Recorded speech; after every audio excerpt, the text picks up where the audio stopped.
The boss of Royal Bank of Scotland was yesterday forced into a humiliating U-turn after defending a ruthless unit long accused of deliberately wrecking companies it was supposed to save.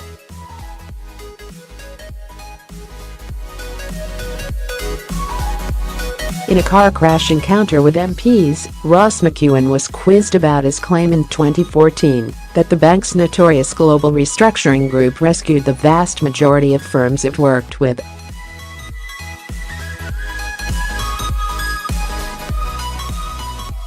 The 60-year-old, who has been RBS chief executive since 2013, admitted his earlier analysis was wrong after it emerged 80% of small businesses dealt with by GRG went bust or remained in dire straits.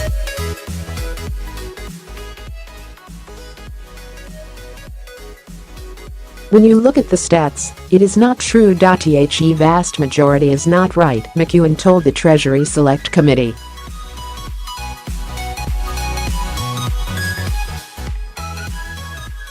The New Zealander accepted that RBS didn't get everything right, but refused to accept that staff had been insensitive and aggressive, drawing a furious response from a Tory MP on the committee.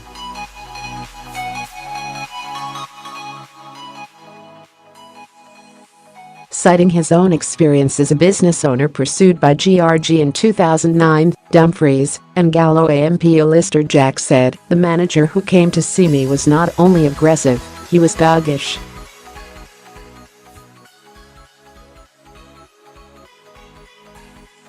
He shouted at his assistant, reduced her to tears, and as he left my office and headed down the stairs he was still shouting at her.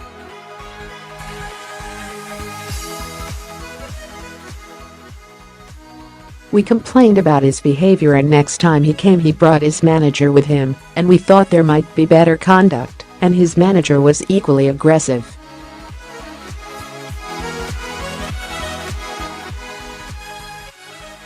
So don't tell anyone that you don't, for a minute, think your staff were not aggressive, please.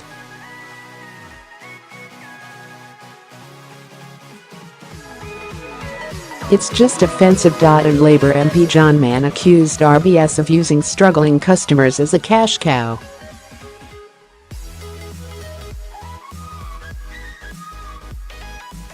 The bruising session came less than 2 weeks after it emerged that bankers at GRG ordered staff to let struggling customers hang themselves as an effort to squeeze out every last penny of profit.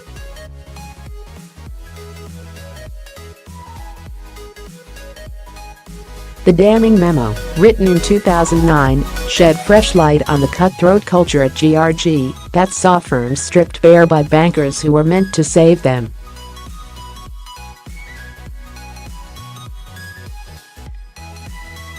Tony Boorman, managing director of Promontory, the consultancy behind a report into GRG for the city watchdog, said the unit had frankly forgotten its aim to help rescue struggling businesses and was instead only interested in profit.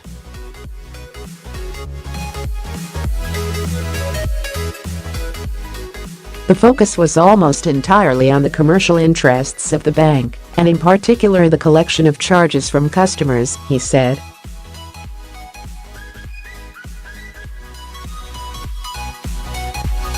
Asked about the memo by MPs, Boorman added, "It did speak something around the culture of the bank at that time, and we saw other comments on file at various points that were kind of similar in tone and spirit."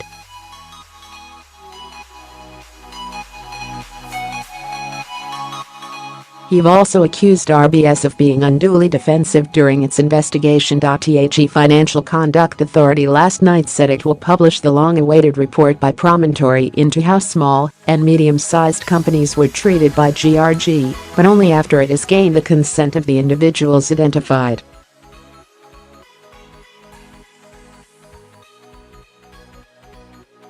Appearing alongside McEwan at the parliamentary hearing, RBS Chairman Sir Howard Davey said he was acutely embarrassed by the memos written by GRG staff.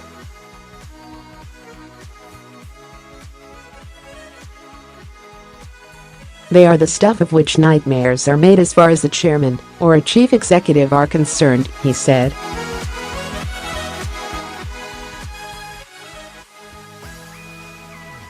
It's quite hard to believe how people could have written in such a way about a customer and about customers.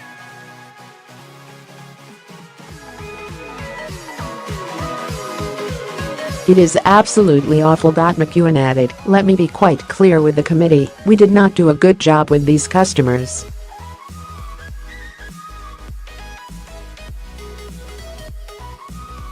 At the time when they were in most need of help, this organization in many cases, and far too many cases, was not there giving them the help they needed."